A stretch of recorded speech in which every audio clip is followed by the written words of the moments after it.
This is You've Already Been Hacked, recorded on 5 September 2020.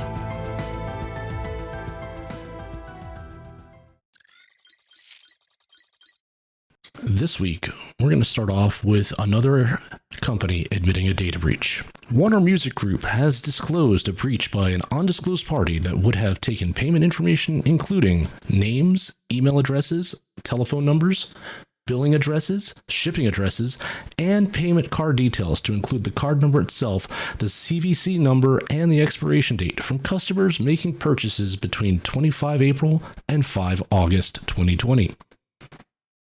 In the disclosure, WMG says that it is working with law enforcement agencies and has notified the financial institutions and credit card issuers involved. They recommend that customers watch credit card statements for future possible fraudulent charges and take advantage of 1 year of free credit monitoring offered through Kroll. WMG notes that customers using PayPal were not affected.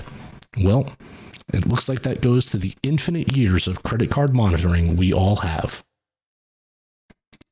Next up, the U.S. Supreme Court is going to hear a case to determine if the 1986 Computer Fraud and Abuse Act is overly broad. The Electronic Privacy and Information Center, or EPIC, has filed an amicus brief on behalf of a plaintiff, a police officer who was convicted of violating the CFAA when he accessed a law enforcement database to obtain personally identifiable information for a third party. Voting app maker VOTS has submitted an amicus brief on behalf of the U.S. government in the case, arguing that researchers who do not have permission to examine the code for vulnerabilities should not be exempt from prosecution under CFAA. Although the police officer was authorized to access the database as part of his job, he offered to look up the license plates for a stripper in exchange for cash. The exotic dancer went to the feds, who busted him in a sting operation. For a fee, he ran a plate on someone the stripper described as an undercover cop investigating her for prostitution. The license was fake, and the police officer was caught. While his actions were alleged to have violated other laws related to wire fraud, to say nothing of workplace ethics, his conviction under the CFAA is what has alarmed computer security pros and cyber liberties advocates.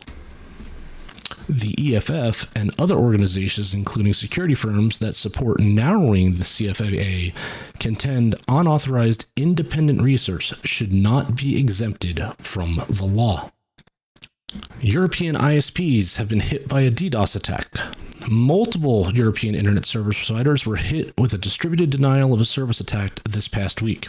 The list of ISPs that suffered the attack over the past week included Belgium's EDP, France's Bourgeois Telecom, FDN, KNet, SFR, and the Netherlands' Callaway, Delta, FreedomNet, and Online.nl, Signet, and Tweak.nl.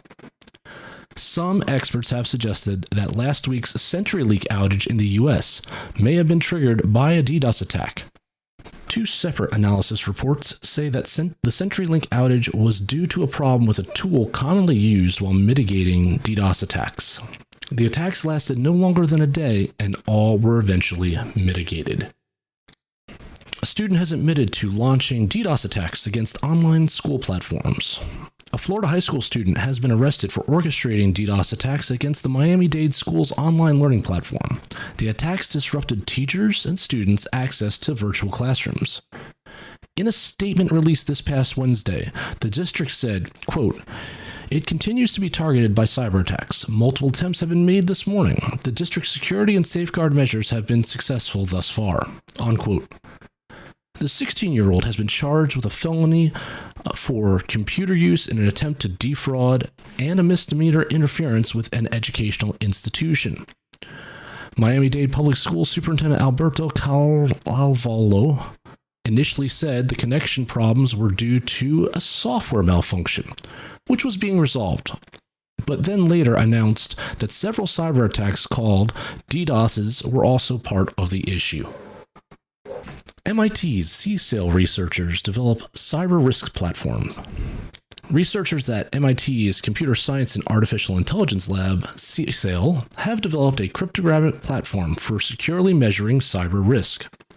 The platform, dubbed SCRAM, or Secure Cyber Risk Aggregation and Measurement, allows organizations to assess their risk without exposing sensitive data. According to the researchers, at a time when many organizations are restructuring and cutting costs due to the disruption caused by COVID-19, a technological solution that is able to quantify an organization's security posture and recommend what areas to prioritize is valuable. The team says that the platform has 3 goals: to quantify how secure an organization is, how their security compares to rival companies, and to evaluate whether or not cybersecurity is being given the right budget, and if not, what priorities should change. Cyber attacks on Norway's parliament affected email accounts.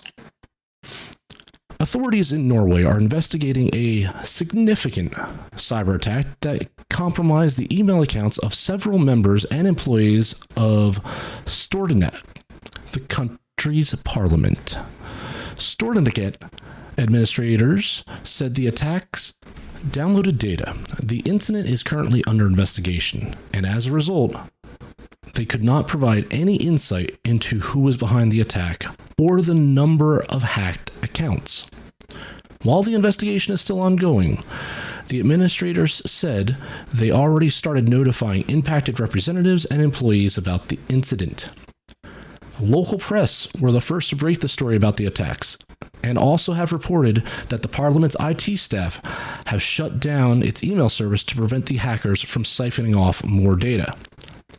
Prior to the incident, cyber attacks against Norway's government have been rare and far apart.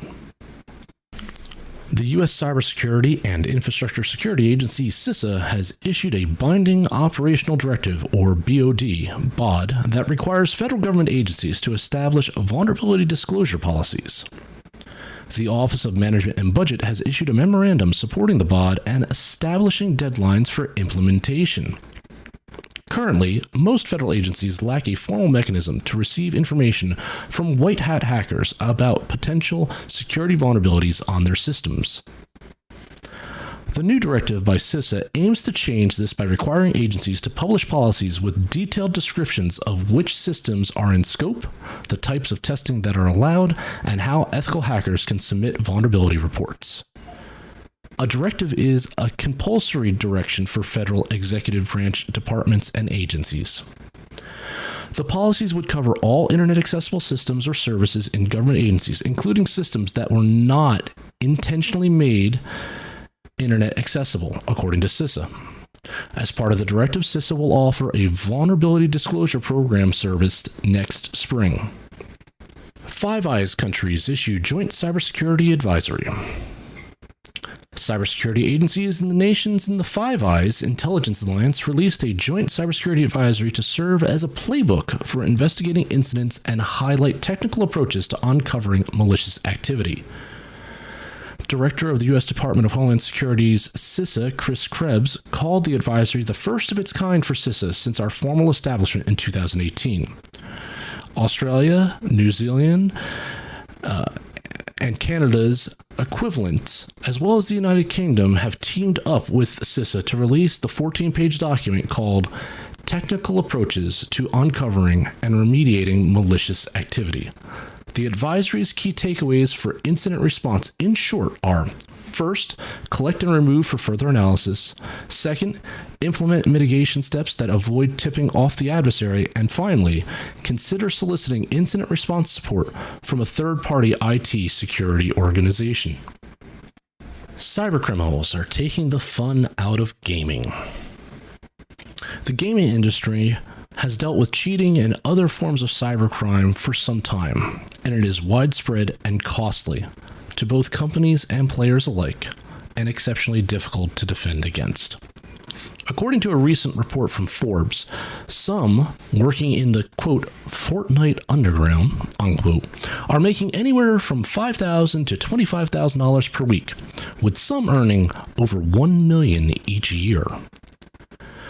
According to Grandview Research, the global video game market has been valued at approximately $151 billion. It is expected to grow at a compound annual growth rate of about 13% through 2027. Technology innovations and easy access to the internet are driving factors in the growth. The underground market for gaming is also active.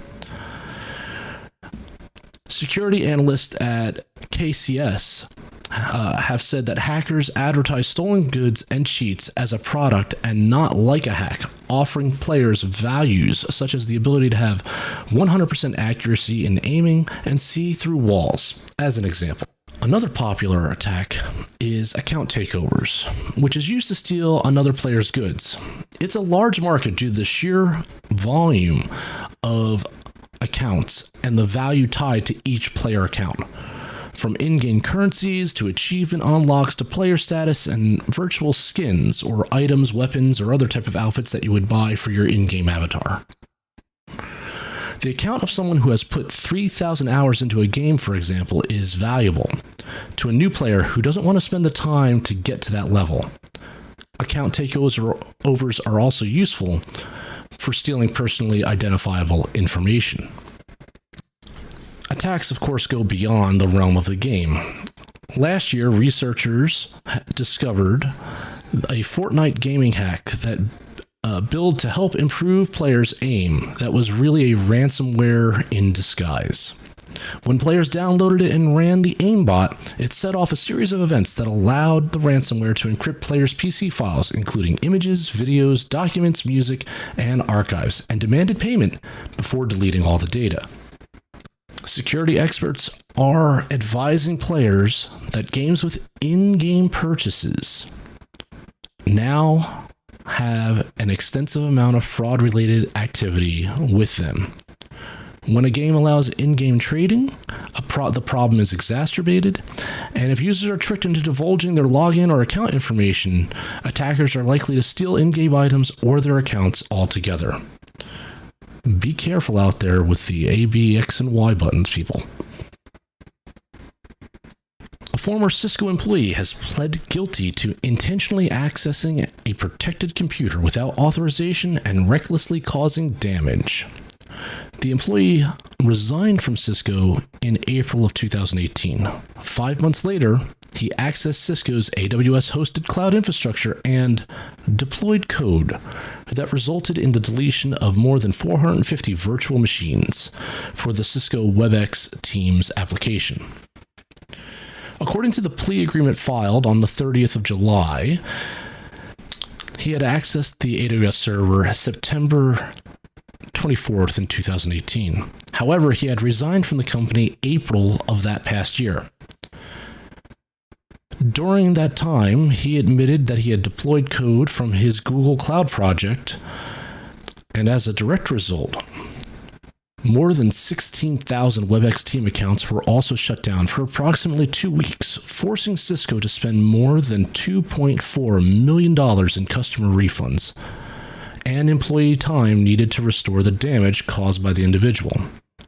The individual also admitted that his actions were reckless and that he also continuously ignored the substantial risk and damage deleting the virtual machines would cause.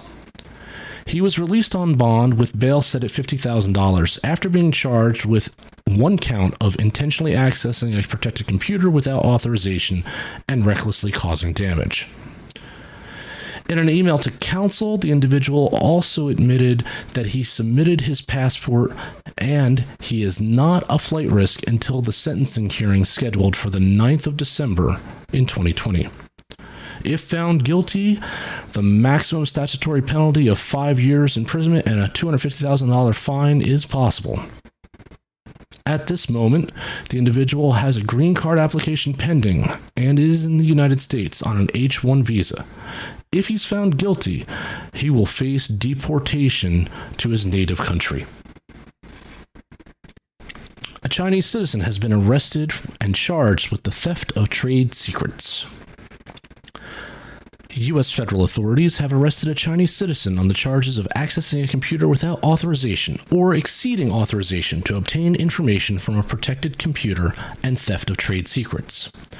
The Chinese national has been conducting research at the University of Virginia and allegedly stole research simulation code. According to court documents, investigators first became aware of the activity while the individual was conducting research studying biomimics and fluid dynamics on the 25th of August when he attempted to board a flight to China at Chicago's O'Hare International. A routine screening conducted by authorities revealed that the individual was alleged to be in possession of bio-inspired research simulation software code that he was not authorized to possess, and which represented the result of years of research and resources in its development by members of the University of Virginia's academic community. The investigation of the case is being conducted by the FBI. First Assistant United States Attorney General Daniel P. Bubar and Assistant United States Attorney Christopher Kavanaugh are prosecuting the case for the United States. Another Chinese researcher also faces charges for allegedly destroying hard drives related to an investigation. A Chinese citizen conducting research at the University of California's Los Angeles campus, or UCLA, is facing charges for allegedly destroying evidence related to an investigation into illegal transfer of U.S. technology to China. The Chinese citizen allegedly threw a hard drive into a dumpster near his home before attempting to board a flight to China. When the Chinese citizen refused to allow authorities to search his computer, he was not permitted to board the flight. The FBI has since commenced an investigation into whether or not the individual possibly transferred sensitive U.S. software or technical data to China's National University of Defense Technology, or NUDT, or falsely denied his association with the Chinese military when he applied for a visa in 2018. As part of the investigation, the individual admitted that he participated in military training and occasionally wore a military uniform when he previously studied at NUDT, but claimed he was a normal student. In addition to allegedly destroying evidence, the individual has also been accused of concealing digital storage devices from investigators and lying about making any contact with the Chinese consulate during his time in the United States. If charged, the individual could face a maximum sentence of 20 years in federal prison. This person is the latest Chinese national to be put under investigation for possibly transferring U.S. technology illegally to China, with another being sentenced to 2 years in prison earlier this year for stealing next-gen battery technology from a U.S. petroleum company. At the same time, Huawei is currently facing charges for allegedly stealing information on T-Mobile's phone testing robot called Tappy in order to build its own version. And finally, CISOs beware. Attack vectors are coming from inside the house. A full staff working from home presents two challenges to Chief Information Security Officers. One, of course, is the need to securely connect home workers to the office. And the other, which gets talked about a little bit less, is the need to secure an office computer from the home. During a webcast last week, Carbon Black provided one example for why securing company devices is needed. An uptick in users using their work machines for gaming during COVID-19 is an example of such activity. That in itself may seem harmless enough, but the same could easily be true of visits to scam websites, playing on COVID fears, or promising stimulus checks. Users could be plugging work laptops into the same network as wildly unsecure connected devices. This is also in addition to the realities of sharing home computers across an entire household and a workday that blurs into personal time outside the structure of an office. People may be more likely to use a work computer for personal use during quarantine. But as some employees work beyond an office network, CISOs may lose a lot of critical visibility into network traffic. It's not just how people act that's the problem, it's the home itself. A CISO's years of strict control on what devices can go on an office network do not apply to a home network. A wayward employee may have installed internet-connected TVs, security systems, or light bulbs long before any remote working mandate. Internet-connected devices offer a range of security quality. They often make good footholds for attackers that enter a network and infect work computers. The solution to the home as an attack vector is, in part, to follow through on some of the things CISOs have been saying for years. If there was no perimeter pre-COVID, there's even less of one now. Moving to cloud-based security options to capture home workers in their natural habitat is something that must be considered.